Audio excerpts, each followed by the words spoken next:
Wager Talk Today for Tuesday, March the 11th.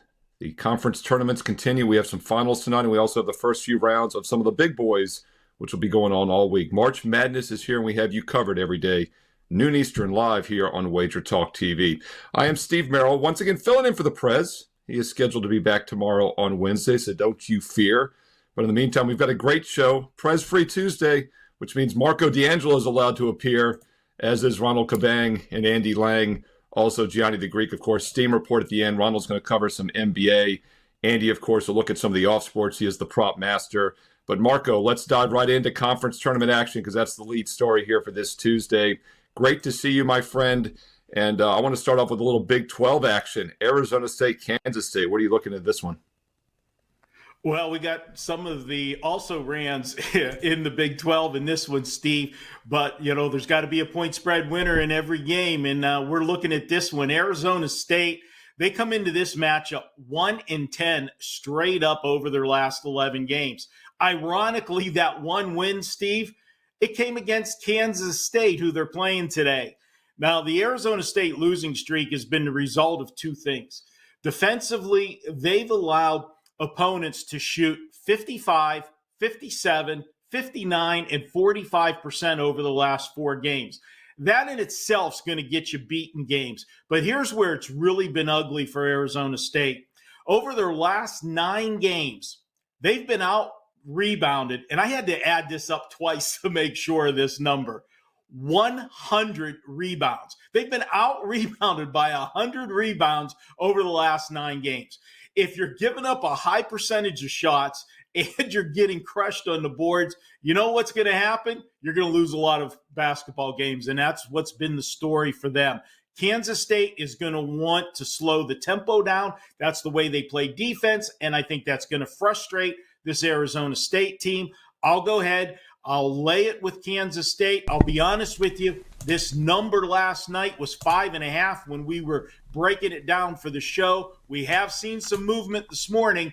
We saw some sharp early money come in on the Kansas State side, as I'm seeing it now up to 6.5, but it's still laying it with Kansas State for me.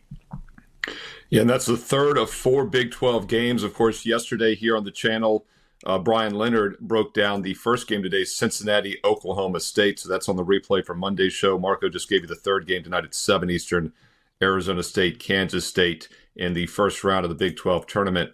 All right, let's turn to the ACC tournament here for these next couple games, Marco. And, the ACC ain't what it used to be. Not when you and I were growing up. It was a powerhouse conference. I saw Duke at minus 500 to win the conference tournament this week, which is just insane. Who would ever thought we'd have an ACC team at minus 500 to win the conference tournament? And you can get Clemson around 7-1, 8-1. I think Clemson could be a little bit of a sleeper come NCAA tournament. They're a top 30 offense efficiency and defensive team, and they play slow. So it's really probably those two teams. And Duke doesn't even really need to win it necessarily. I think they're locked into a 1 seed. So maybe there could be some surprises. We obviously have an early matchup here, Pittsburgh.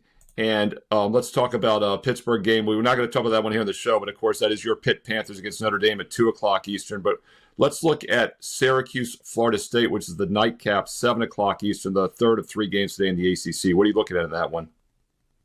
Well, again, here's a couple teams that were disappointments this year. And as you said, the ACC is down this year. Remember when the over-under would be, or they're going to be 7, 8 teams? How many are going to make the big dance from the ACC? Well, we've had conference expansion this year in the ACC, and yet we may have the lowest number of ACC teams that we have seen in probably as long as I've been doing this, Steve. But we got to have a winner in this one, and I'm looking here. Syracuse is another team. They come into the tournament, 6 of their last 7 games. They've allowed their opponents to shoot 48% or better in 6 of the last 7 games. That's not going to get the job done. Florida State went 1-4 straight up over the last 5 games of the season. But if you look at the 4 losses, 3 of those 4 losses were against Louisville, Duke, and North Carolina. That is probably, obviously, Louisville and Duke, along with Clemson, the 3 best teams in the ACC. And then you've got North Carolina and Wake Forest after that. So they played the top echelon of the ACC in that losing streak. And then the fourth loss in that stretch came to Virginia, and that was by 3 points. And it immediately followed playing that juggernaut of Louisville, Duke, and North Carolina. Florida State is better than their overall record would indicate. And what they've done, they've lost to the top teams, and they've beaten the teams that they were supposed to, except they did lose 2 games when they went to California. And I don't know that there's a worse travel spot in college basketball than that California to Florida road trip, or vice versa, Florida to California road trip. So I am going to dismiss their 2 losses to Stanford and Cal that one weekend. Florida State, they were 8-3 this year when facing a team with a losing record. That's what they're doing here. Syracuse beat Virginia in their season finale, but Steve, they are only 3-9 against the spread this year following a win. I'm going to go ahead and take Florida State. They've beaten the teams they were supposed to beat this year. I'll go ahead and lay it with Florida State in this one. Yeah, that's the third of the 3 ACC games tonight on Tuesday, but we do have 4 games tomorrow. The final 3 games tomorrow will play the winners, I believe, of the 3 games tonight. But we do have the matchup set for the first game tomorrow on Wednesday, so I want to get that from you also before we get out of here in the ACC. Tomorrow, Wednesday at noon Eastern, Virginia, not my Virginia Cavaliers against Georgia Tech. Georgia Tech about a 1-point favorite right now. Total's around 130.5. Marco, you see anything in this one? Yeah, this is right where the line should be in this one. You've got the battle of the 8 and 9 seeds. And for some of these other teams, obviously, in the ACC, they're going to need to make a deep run if they're hoping to get an at-large bid. Virginia went 5-4 straight up over the last 9 games of the season, with 3 of those 4 losses coming to the teams we just mentioned in the last one, Duke, North Carolina, and Clemson, the three of the top teams in the conference. And Syracuse on the final game of the season. Now, I tend to dismiss a road loss in the final game of the season, is oftentimes these teams are mailing in that final game, looking ahead to the tournament if they really don't have a reason to play. And being the fact that they were 8-11 in conference going into that final game, they didn't have anything to play. They need to do something in the conference tournament to have any shot. Speaking of dismissing road losses in the season finale, could it have gotten any uglier for Georgia Tech? They were a complete no-show on Saturday when they went to Wake Forest, losing 69-43. Wake Forest, did have a reason to play in that game. They're one of the teams, they're the number 4 seed in the conference. Normally, the number 4 seed would be an automatic out of the ACC to get an at-large bid. But as bad as the ACC has been this year, I think Wake Forest needed that win. It put them at 21 wins on the season. So they had a reason to play in that one. Virginia did beat Georgia Tech 75-61 in Virginia earlier in the season. But I've got to note that Georgia Tech was absolutely in a horrible situational spot. Steve, you're a lot like me where we look at situations in college basketball, and it couldn't have gotten any worse for Georgia Tech, because in that one, they came into that game in their 2 previous games in a 4-day period. They upset not only Louisville, but Clemson in back-to-back games. And then they had to take on Virginia. You want to talk about feeling fat and sassy after those 2 wins? I think it was a horrible spot for them having to go to Virginia after those 2 monster upsets. 3 big games like that in a week period. And so I am going to dismiss that loss at Virginia. And I think they even the slate with a big performance here against Virginia. I'm not sold on this Virginia team. As you said, Steve, not the Virginia team that we're used to seeing over years past. I'll take Georgia Tech and lay the small number. Yeah, I mean, the writing was kind of on the wall when Tony Bennett steps down like a week before the season began this year as head coach. Very surprising. Ron Sanchez, I think he did that partially so Ron Sanchez would get the job. They wouldn't have time to find somebody else. But at 15-16, 8-12 in the conference, obviously Ron Sanchez is probably not going to be back next season. So we'll see if they can make a little bit of a flurry. 18 teams, 1-8 in the ACC now. And the over-under is at 3.5, Marco, because Louisville, Clemson, Duke are in. UNC is probably 50-50. So it's going to be either 3 or 4 teams that make the NCAA tournament, unless we see a monster upset from one of these other teams that we're talking about this week in the ACC tournament. Yeah, it's Marco D'Angelo, and he crushes it not just in college hoops, but in all sports. Marco, over the past year plus, like 14 months now, you're up 107 games above 500, up over 147 units of profit, and you've got a 7-day special right now, 7 days for just 77. Tell people about that. Yeah, guys, this is the most exciting week of college basketball. There is action nonstop all week long, morning to night. You're going to have the double headers with all the conference tournaments. If there's 1 week to buy and to get it at a discount, this is the week. And you can pick up 7 days, $77. All you got to do is punch in coupon code MD77. That's MD77 at checkout. You'll get all of my plays for the next 7 days. That's not only college basketball. You'll get anything I have in the NBA, also in hockey. Get it all. 7 days, all access. Guys, I love March Madness, and it starts with the conference tournaments because you get different angles that you can only use this time of the year. This is the only time where you're going to see teams play back-to-back-to-back days if they make a run. Yeah, it's a fantastic offer because a lot of people, Marco, think this is the best week of college basketball. Now, we all get excited for the NCAA tournament, but we have more games going over the next 3 or 4 days, tournament style, than we'll have any time in March Madness afterwards. So it's a great week to try Marco for that 7-day special. Promo code MD77. He's not a medical doctor, but he plays one here occasionally on WagerTalk TV, a handicapping doctor. Marco, great to see you. Stay hot, my friend. And by the way, it includes any 5% best bets he had. He's on a mere 22-7, 5% run the last 29. So once again, MD77 for that 7-day special. Marco D'Angelo, WagerTalk.com. All right, hey, 3 college hoops plays right there, but let's talk and turn now to the NBA. Some pro basketball. Going to give you 3 free plays now in the NBA tonight with NBA expert Ronald Cabang. And Ronald, great to see you. People sleep on the NBA a little bit in March because of college hoops, but this is a great time to be playing pro basketball. We're about a month away, a little over a month away from the NBA playoffs. I've always said if I had a desert island strategy, a desert island handicap that I had to use, it'd probably be the NBA playoffs. That'd be my go-to. I think it's probably the most consistent winner years in and years out. So looking forward to the start of that. But let's talk some NBA with you. We'll start with the Nets and Cavs. Obviously, Cleveland's looked fantastic this year. A lot of people wonder come playoff time if they can knock Boston off. They've got a bottom feeder tonight. Nets played the Lakers yesterday. That game went over, by the way. Ski and I talked about how that Lakers were on a 9-1 under run, and we did squeak out an over by a few points last night with the Nets. So what are you looking at in this Nets-Cavs team tonight?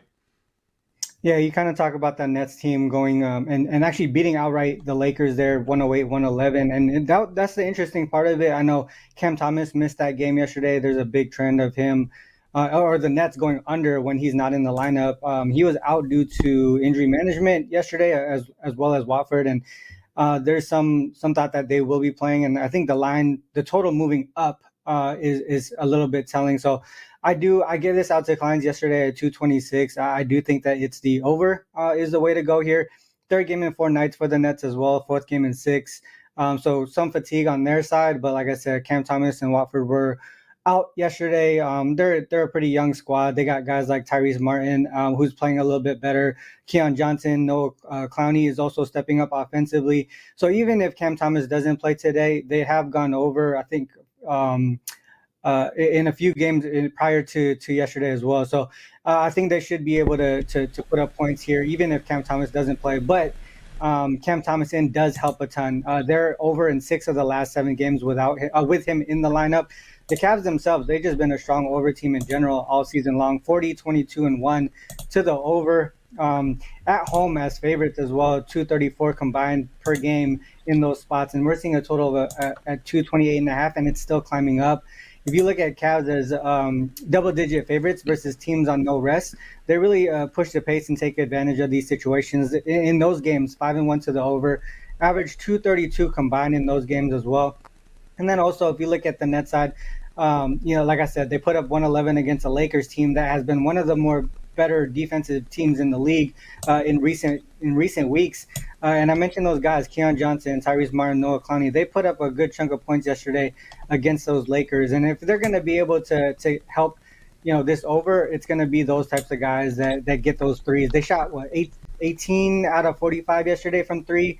They're a pretty decent team as far as getting to the free throw line. They did miss a ton, but they got to the free throw line 30 times, 30 opportunities there.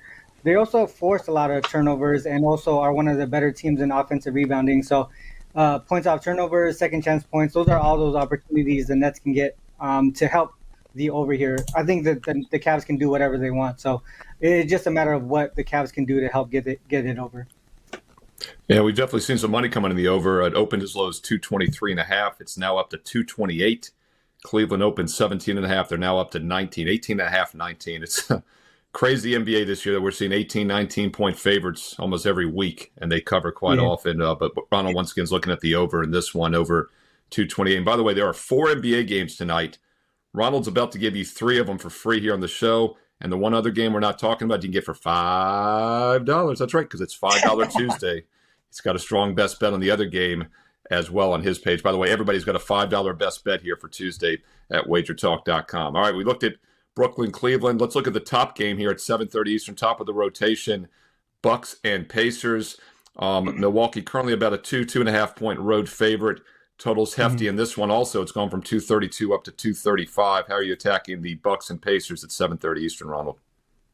Yeah, I'm actually looking towards the over again in this one. If you look at the Bucks side, they do have the rest advantage. Third game in 4 nights. If you look at the Pacers side, second game of a back-to-back, they are coming off 18-point losses, 4-point road favorites yesterday. Also more fatigue, right? Third game in 4 nights, fourth game in 6. So not sure the legs are going to be there to play solid defense. Halliburton is questionable, which is the only reason why I stayed off of this game, because his impact on this game can change the total dramatically. So if you look at Halliburton when he's on the court, their offensive rating for the Pacers, 116.8. When he's off the court, 106.8. So a huge 10-point gap right there. And then on the defensive side of the ball, it goes from a defensive rating of 114.5 when he's on the court to 110.5 when he's off the court. So offense takes a huge dip. Defense gets a little bit better. So that's the reason why I want to wait if I was to play this game for Halliburton's status. But a lot of things are actually pointing towards the over regardless. If you look at the Pacers side as home dogs, they haven't covered that well, 3-5 ATS, but opponents in that situation, 7-1 to their team total over. So their defense definitely lacking in that spot. If you look at them on back-to-backs, 2-7 ATS, 7-2 to the team total over for their opponents in that situation. And if you look at the Pacers off a loss like they did yesterday, 18-8 to the 18-8-1 to the over. In those games combined, 236.8 average. And if you actually add to the fact that they come off a loss and they're the underdog in the game like they are today, they're 12-0-1 to the over in that spot, 121.4 per game on their side, giving up 124 per game. That's 245.5 combined. So I can see why the total is going up there. On average, too, if you look at their home and road splits, they are averaging about 6 points per game more at home than they are on the road. So offensively, they do better. Defensively, they struggle in this situation. If you look at pace of play, last 10 games, Bucks are 6th in pace. There's just a lot of things kind of pointing towards the over here. Yeah, I think another reason it's risen also, the Bucks injury report is out. The Pacers not yet submitted. So as Ronald say, keep an eye on Halliburton, one of the best assist guys in the league. So it's not a surprise that their offensive rating is weaker without him. But Gianni The Greek is listed as probable. Damian Lillard listed as probable as well. So Milwaukee should be at full strength tonight when they play this game at 7:30 Eastern. All right, let's look at the late game. Clippers, Pelicans, 8 o'clock Eastern. Only 4 games tonight. The late game is at 8 o'clock Eastern. Clippers currently about a 7-point road favorite. Totals bumped a little higher on this one also. Open 221 up to 222.5. What are you doing with this game tonight, Ronald? Clippers at New Orleans. Yeah, this is a pretty interesting game. I think if you look from a spot perspective, I think you look at Clippers off an OT win, a last-second shot by Kawhi. Then you go, and they're on the first leg of back-to-back games. I think initially when someone looks at that type of schedule, they're going to say, let's fade this team here. But situationally, if you look at from a league-wide perspective, I look since 2018, road favorites on the first leg of back-to-back games, coming off an OT game, 27-6 straight up, 22-8-3 ATS. They could be favored here for a reason, is one of those types of things that myself and Ski like to say. You look at these types of situations, and it's totally different than what you expect. So especially from a line or total perspective, sometimes the books are telling you a little bit of a story there. I think the Clippers are the right side. If you look at the Pelicans, they are coming off of a cover, right, against the Grizzlies, but the Grizzlies, they haven't been dominant at all in recent form. They failed to cover in 5 straight prior to that game as well. And if you look at the 3 wins or 3 covers prior to that, to those 5 games that they failed to cover, they were against teams who have been struggling heavily. So a lot of those covers, they're not really that impressive in my opinion. If you look at the Clippers side, they're on a nice 3-game win streak here. So I think momentum on the Clippers side is something that I would back here. I know Clippers are not a great road favorite situational team, but they are good on front end of back-to-back games, 9-4 ATS. If you look at the Pelicans side, they've not been great ATS wise overall on the season, and as home dogs, 4-17 straight up. So this is not a game that I expect them to win. At this number, I think it seems pretty high, but at the same time, from a X's and O's perspective, last 10 games, Clippers, I think they're better on both sides of the ball, especially on the offensive side of the ball. I know the numbers don't match up, but if you look at their opponents and who they played, the strength of schedule, a lot of things kind of show why the numbers are where they are.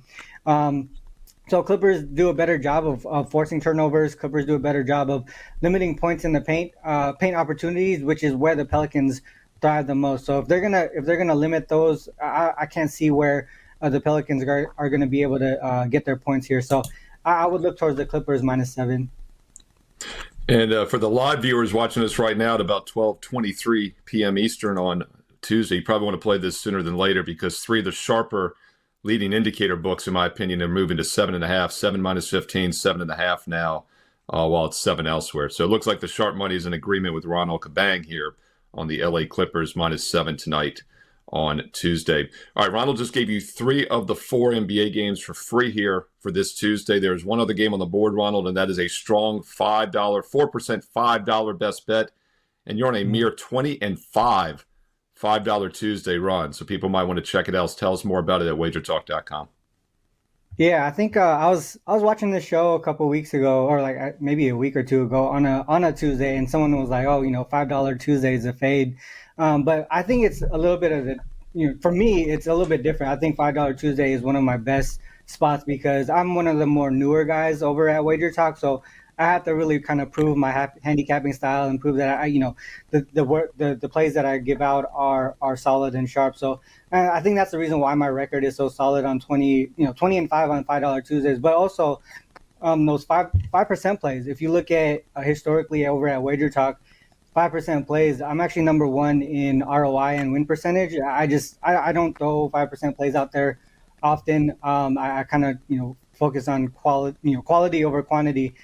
For the most part. So, $5 Tuesdays is a way for me to really showcase my abilities. It's cheap for you guys, and then it shows that, obviously that I could put out winners and you could, move on to a bigger package, which is one thing that I have right now, a year-long package for just $100 a month. And it's I cover all the major sports, and NBA, number 1 last 30 days. The first 2 years with WagerTalk, I was actually number 1 combined. Current NBA streak, 48-29, up almost 50 units in that span. Number 1 all time in WNBA last year, and that's coming up in about a month or two. Last year I was up 65 units there. NFL sides, number 1 since 2022. So a lot of things every single season. I'm putting up great numbers, and that's the reason why they put up that year-long package for $100 per month. Yeah, once again, if you're serious about taking a true investment approach, you don't just go for one $5 play on Tuesday. Like Ronald said, it's a great way to try somebody out, and it's a great deal. You get 5 cappers for the price of 1 today. That play is normally $25. You're getting 80% discounts. You get Ronald's $5, you get mine, get Andy Lang's, you get everybody's that you want, and you can try different cappers. But if you're true about winning long-term, a 1-year package for about $100 a month is a fantastic offer. Ronald, once again, is number 1 in the NBA the last 30 days at WagerTalk. And he's the number 1 all-time WNBA capper, and he's got a strong $5 best bet in the NBA tonight. He gave you 3 games for free. That 4th game is just $5 right now. Ronald Cabang, WagerTalk.com. You get there quicker, WT.buzz/RC. Great seeing you, Ronald. Stay hot, and we will talk again soon. And hey, look, let's keep diversifying. We are going to look at an NBA player prop, but we're also going to talk some golf and some UFC with the prop master, Andy Lang, who is also at WagerTalk.com. Andy, welcome to the show. Let's talk a little golf. I haven't talked golf with you in a while. You're looking at a first-round prop. I guess we'll call it a prop, right? A first-round bet here in the upcoming tournament. Yeah, just first off, a shout out to the chat room and Justin, who says, welcome to Wager Talk, where everyone is number one. I have come prepared. Steve, I am number one in lifetime 1.5% tennis plays on Tuesdays. So there you go, Justin. How about that? Let's talk Victor Hovland. That's a true stat, by the way. Let's talk Victor Hovland, and we're going to take his over 70.5 on his round one score. Normally, these don't come out till the day before, but this is the Players, Steve. Huge golf tournament. So they got these out earlier. So go back to August of 2023. Victor Hovland wins the FedEx Cup. Steve, he is the best. He's the champ. He does the unthinkable, which is he decides he's going to change his swing because he thinks he can get better. He just won the championship. So he changes his swing, and what happens? It's a disaster. His last year was awful, and it's been even worse this year. He shot 73 in the first round here last year. He missed the cut last week, shooting 73 and 76. He's not even getting close to shooting 70. His putting is awful. It's 16th worst in this field. He's horrific around the green. He's outside the top 75 driving in the field, and now he's making fun of himself, saying things like, yeah, that was the dumbest thing I could have ever done. I have very low expectations coming into tournaments now. He is just an absolute fade after winning. Steve, this would be like if Peyton Manning won the Super Bowl and was like, you know what, next year I'm going to be a running quarterback. I've decided this throwing is a little overrated. I'm really going to – it makes no sense. I have no idea why he changed his swing after winning the championship, but he's all fade material for moving forward. No, I mean, the analogy I thought you were going to say is that Peyton Manning decides to play left-handed. I mean, that's crazy. I think there's two things here. I mean, first of all, I think some of these world-class athletes, it just comes too easy for them and they get bored maybe, or I don't know. I'd say a lot of the younger kids I coach is that less is more. Stop adding all this junk to your swing, or your shot or whatever sport we're playing.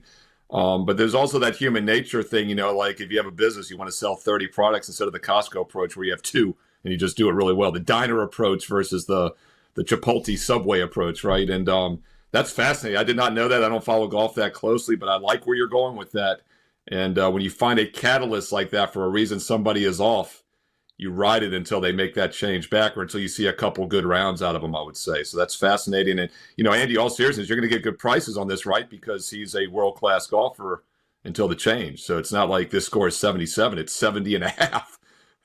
That means he has to shoot -2. I mean, the weather is going to be perfect, but like he shot 73 in the first round. He was awful, and he's gotten even worse this year. So the books have not caught up to it. I don't know why, but yeah, Hovland is a fade. And honestly, Steve, in golf, that's what we're looking for. I'm not looking for players to bet on. I'm looking for players to bet against. That's my first thing I look. I'm looking for guys that are really, really struggling. So we cashed on betting against Schauffele last week. That's how we're going to approach it again this week.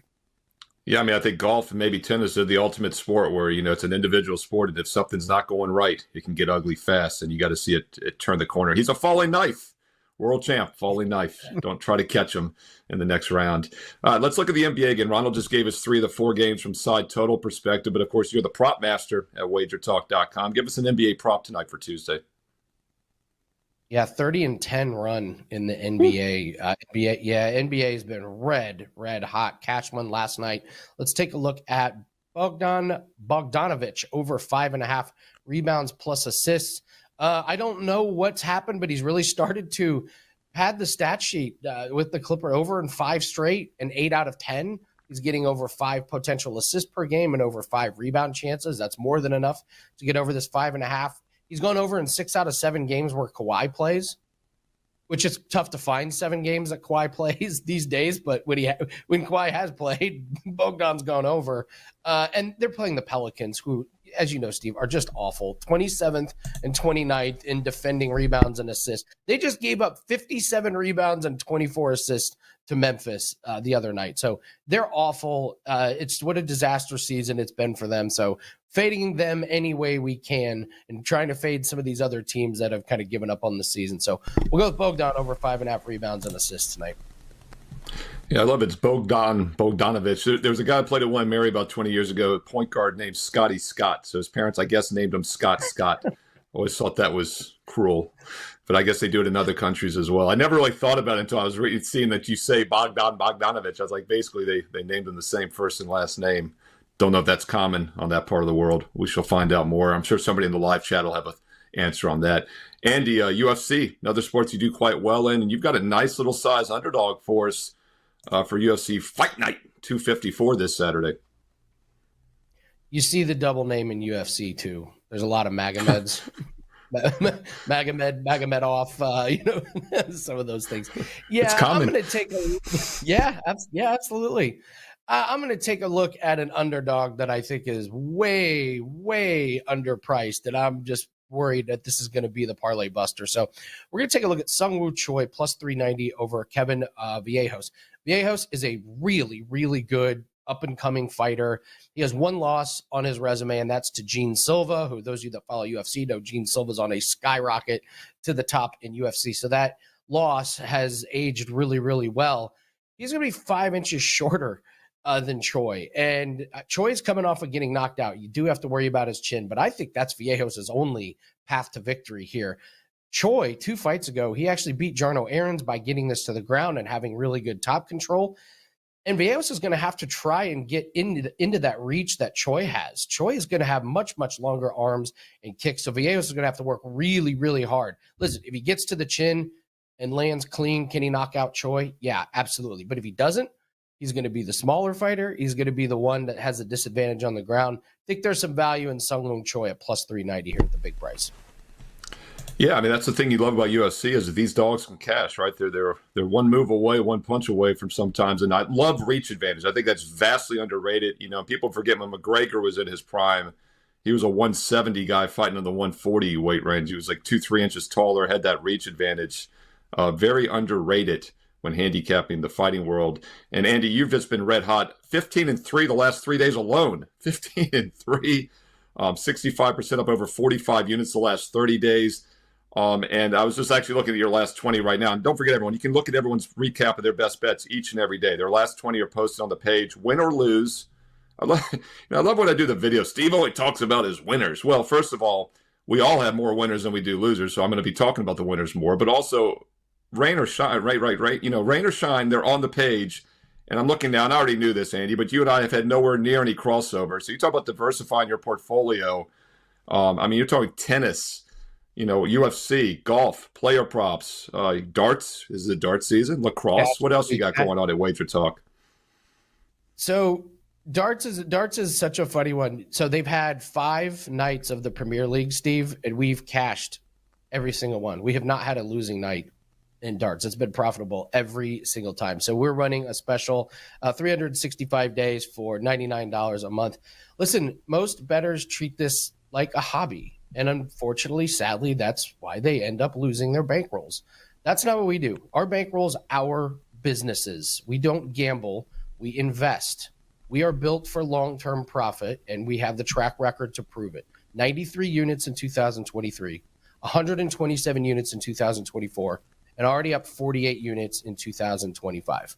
When we put in plays, these are plays that we bet with our own money. That is 268 units over the last 2+ years, just by sticking to our system, avoiding the big public mistakes, and betting with discipline. So there's no better time to jump on long-term. We do not fire off big plays on the marquee TV games. This is an investment, and this is a business for us. So invite everyone to take advantage of it. We don't run these year specials very often. WT.buzz/AL. If you're looking to take your bankroll to the next level, we can help. WT.buzz/AL. Yeah, and once again, I mean, Andy hit the nail on the head. This is an investment approach, and I've always talked about diversifying in the financial markets. You want to have equities, bonds, commodities, cryptocurrencies, whatever you want, because they're not correlated. Andy's not correlated to most of the other cappers at Wager Talk. He's doing tennis, golf, lacrosse, darts, UFC, and player props. And once again, it's been very profitable. The record speaks for itself. And you can check out everybody's record, everybody's best bets. You can click on them to read the recaps each and every day, everybody at wagertalk.com. And once again, it is $5 Tuesday right now. Every capper has a $5 best bet. Normally it's $25 for a single play. You can get everybody's play today for $5. So buy multiple cappers. It's a great way to try them out right now on Tuesday at wagertalk.com. All right, once again, the Prez will be back tomorrow, Wednesday. Always enjoy filling in for him. Steve Merrill here on Wager Talk TV. And I will have some free college basketball videos for you this afternoon. So make sure you click subscribe and click that bell for an instant alert so you know when the videos are posted for free. And also, if you're liking the content, thumbs up, like, comment on both the live chat and the replay. Comment below on YouTube. We do read the comments and we reply back. And the more thumbs up, likes, and more comments, the more live shows, the more free play videos we all do each and every day here on the channel. All right, let's finish out this Tuesday edition as we always do with the Steam Report. Gianni The Greek from Las Vegas, Nevada. Ace, great to see you once again. Back-to-back days, a pleasure. And you said yesterday, not a lot of movement this time of the year, for some of these conference tournaments. We got some of the finals going tonight, and we do have some of the bigger boys starting off in the first round of preliminary games. Anything catching your eye on the movements? Yeah, picked up today, that's for sure. In fact, I already released 4 plays, 2 of them 4%, 2 subscribers. So things are starting early. I'll fire a couple plays that I got down. Remember, I provide accounts for different groups, different guys that have a track record that win long term. I take a percentage of these accounts because I trust that long term they're going to turn a profit. So everything I release, I bet on. I don't release everything to my subscribers, though. That would, number one, be way too much volume. Number two, I know they wouldn't be able to get down on the best number all the time. So because of that, I narrow down those selections from what we bet that I still believe are plus EV, and more importantly, that I had already leaned on that way. So here's what we bet on.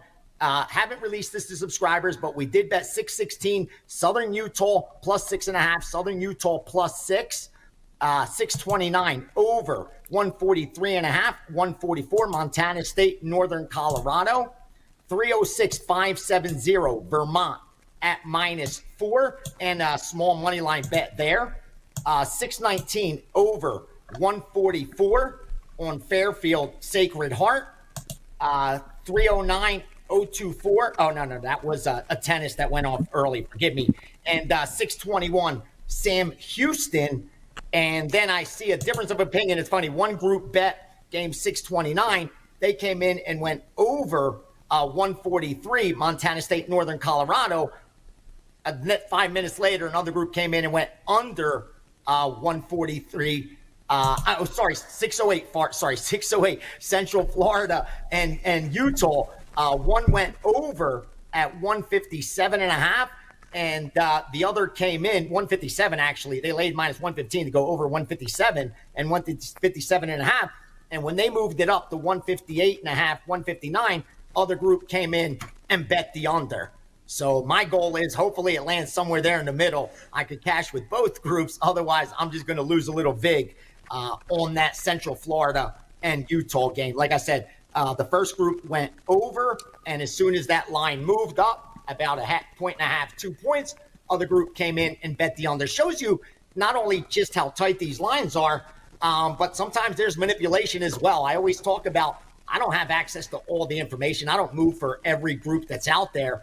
And a lot of times you'll see this happen where they'll fire. I talk about it all the time. All it takes is a limit bet or 2 in the right account. And next thing you know, it's getting hit 5, 10x the other way after the movement opposite of the initial move. Yeah, a couple of things I want to touch on. We'll come back to that because I think that's an interesting concept. You mentioned Vermont money line. I'm looking, they're a 5-point favorite. Now, a lot of times you'll say they'll play first half money line, full game. They'll just try to get more volume down on the games. But is this a situation where they're playing the money line, but you didn't get a -5 play? Do you see that often? And I'm just wondering what the logic might be behind that. I think so because they stopped at 4. They stopped at -4. In fact, up to minus like 112. It's up to -112. I even got down and they accepted it. I could find -4, -112. take it, they said, then came back and bet a little money line as well. So 5's one of those numbers. I think it's even worth like 11 points instead of 11 cents instead of 10 cents. So it could have something to do with that more than anything else. Because again, at this time of year, it's not really hard to get money down. The more difficult part is getting the number, because there is, especially even a day like today, everybody's looking to take advantage of it. And the books are well aware that these groups are out firing, and they're going to move pretty quickly and significantly. They're going to respect that action immediately, because just the history of the conference tournament, history of March Madness, how well they've done. So rather than even take a shot of having to take greater risk at a lower number, they'll adjust it. A lot of times setting themselves up for a middle, but at least it stops others from piling on. Like at this time of year, it's rare that they're going to go from -4, 4.5, 5, 5.5, 6. Usually you'll see like a -4 go to -5. You know what I mean? A minus, 5.5 go up to 6, 6.5 quickly. If it does do that half-point movement, it'll go through it pretty quickly, especially around those key numbers, those numbers that matter. They'll go right through them, like we see in the NFL as well, where once it goes, they'll even add vig on a lot of these. Like you see, if they don't want to get middled, and they're doing it a lot with the totals, you see those sharper books that if we'll go over 147.5, rather than go to 150, like you see, because they're moving 2 points, 2.5 points, 3 points sometimes, they'll just make you lay -120, 122, 125 to go over, knowing nobody that's moving, no runner's going to lay that extra big just to get down a bet. So that kind of stops them in their tracks, and more importantly, closes up the middle opportunity, because once you go, like I said with that Central Florida game, now if it falls in the middle, they got to pay both sides. The guys that went over 157, the guys that went under 158.5 or 159, as high as it went. Yeah, we talked about this yesterday. I mean, these are the sharpest lines we're going to see all season, the conference tournament games, because there's about 15 to 18 common opponents. They've all played the same teams for the last 2 months, and these lines are very sharp as they're going to be all year. So that half point is worth more now. And yeah, Vermont went from 3.5, 4 up to 5. I even see a 5.5 now at DraftKings. And, you talk about key numbers. People might not realize there are somewhat key numbers in basketball because of fouling. And I've always said 7's kind of the cutoff. 5 would make a lot of sense as well, because this is do or die also. It's a conference semifinal. The team that's losing it, their season is done. So they're going to foul a little bit later and a little bit sooner maybe than they would in a regular season game when they have to turn around and play 2 days later. So that's something else you worry about. And you see it. Just check for yourself, like numbers. Just check it by a half a point. Like going up, I see, like I always compare it to my sharpest book. Like a -4.5 to go to -4, they're charging 122. They're not charging -120 for that half a point. Where going from 13.5 to 13, they'll go to only 120. It's not even worth that. It's probably worth 7 cents, not even 10 cents. But the numbers that do matter, that's how you could tell for yourself. You could jot down exactly which half points matter most by seeing, are they just charging you that -120 to go from, -110 to -120? Because if that's the case, then rest assured it's not worth 10 cents. It's probably worth 6, 7, or 8 max. But if they're charging above that 10 cents, like I said, this guy's charging, to go from -4.5 to -4, he's charging 122. That's a sharp book. Right then and there that half point's worth 10 cents at least. May even be worth 11 cents. So you're never going to get the best of it with the sharper books. But there's still some credit shops I have where that's not the case, where they just charge 10 cent flat pretty much on any half point. And I buy it for myself because I just compare it to their line. If the sharpest book is charging me 123, 124, and I could get it at my square out for 120, I'm going to buy it there automatically. Just because I already know I'm not losing anything. At the very least, I'm getting a fair break-even bet. And more times than not, I'm probably even getting a penny in my favor because they're just charging 10 cent flat on a lot of the credit shops. Yeah, this is another reason I talk about the free odds page is great, a slight delay at WagerTalk, but the odds logic page has everybody, includes some of the sharper books you can't get on the WagerTalk free page. And well, I gave it out yesterday, oddslogic.com/SM if you want to try it for free 7 days. I'm looking right now, maybe the biggest game of the night, Gonzaga St. Mary's. Gonzaga opens -3. It's 3.5 across the board. And I think what you and I would consider probably the sharpest book in the world is -3, -118. When everybody else is 3.5 now in Gonzaga. Very interesting in that one. That's exactly what you're talking about. Yeah, I'm a little surprised that it's not that there's more money on St. Mary's, but that it's like a little over 60% actually of the cash, and the ticket's a little even higher on the St. Mary's side. Looking at it right now, again, that's such a late game, so a lot could change between now and then. It's what, 9:30 a.m. Pacific time. So a lot of recreational bettors haven't even gotten involved yet, and a lot are even at work. So they're not betting these later games. So that can change. But it's just interesting right away. A little St. Mary money came in immediately against the Zags. And Zags have been one of those teams that get money all the time, but they just haven't rewarded their backers at the window. You know, the odds makers have done a really good job of protecting the bookmakers against that Gonzaga team, where even if when they were winning, they just weren't getting covers ATS. And looks like the public's fading them here for sure against St. Mary's, at least early on. Yeah, Gonzaga's was a huge money burner earlier this year, and they're going to be a very interesting team come postseason because if you look at the net rankings, like Ken Palm, some of the other metrics, they've been a top 20 team all year, and they haven't been ranked like top 30, 35 even in the AP poll. So it's interesting. You can almost make a case Gonzaga is going to become a little bit of an anti-public team in the postseason. We'll see how that plays out. You think they could take them 3 straight? That's a lot.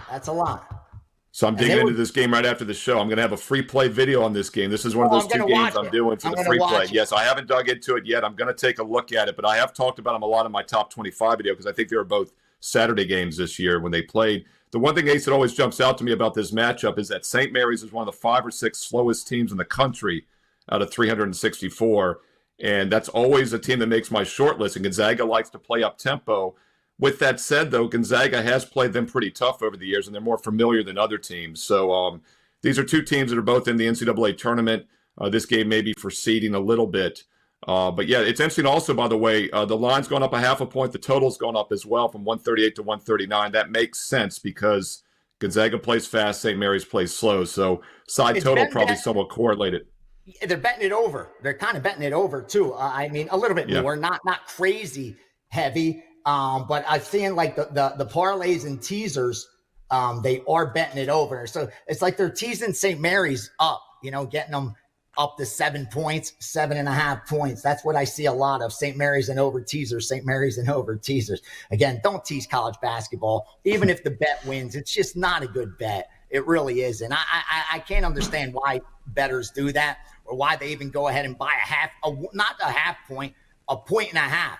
So like they'll see a -4.5 and they want to get it down to 1 possession and they'll lay whatever it is, 160 to get it down to -3, thinking now I got -3. No, you don't. You lay 160 for -3. You don't no longer have -3.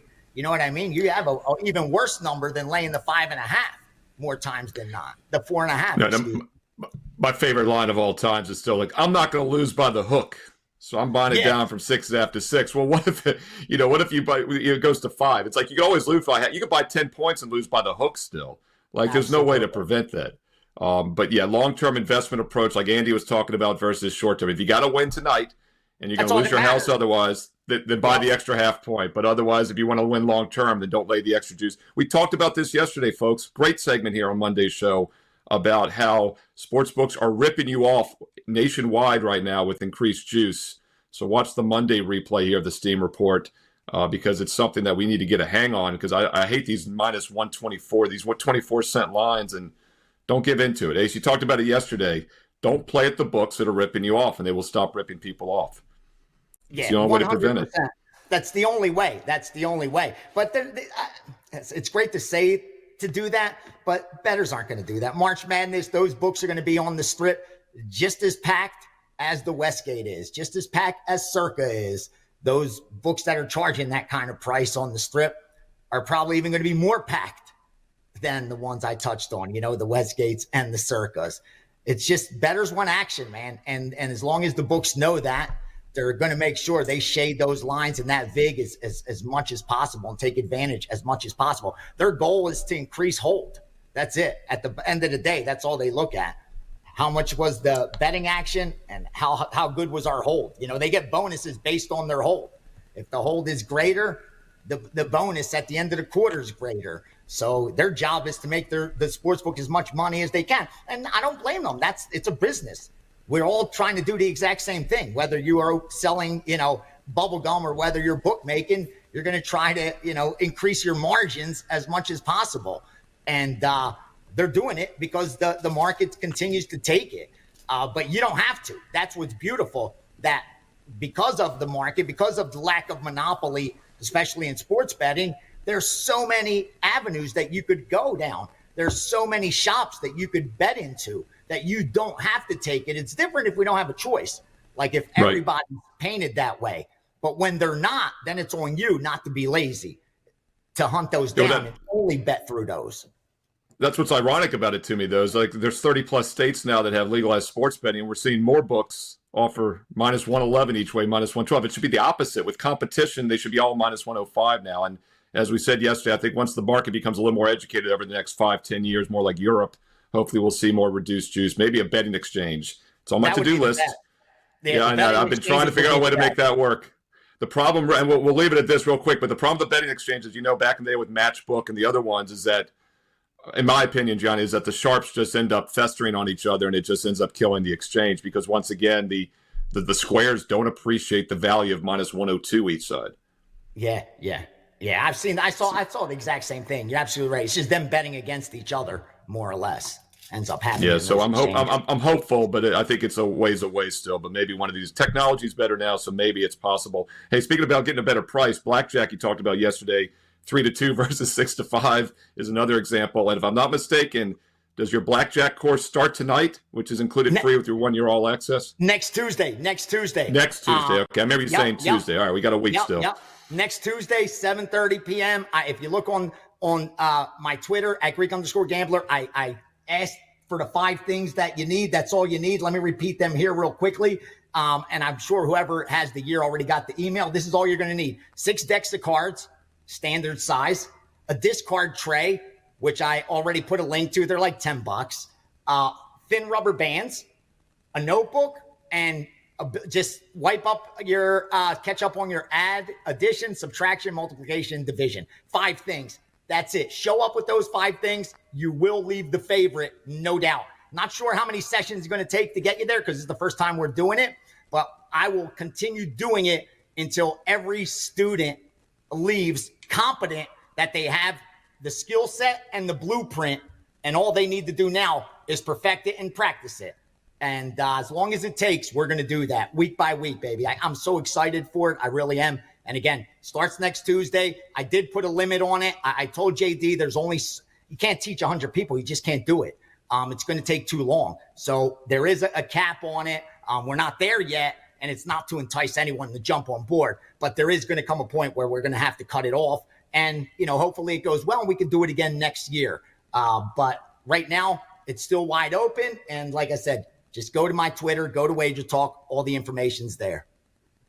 Yeah, once again, you get there quicker with wt.buzz/VR for Vegas Runner. And that's the Blackjack Advantage course included for free with the 1-year all access. And you're getting an $811 discount on the 1-year pass instantly, and then getting the Blackjack course for free.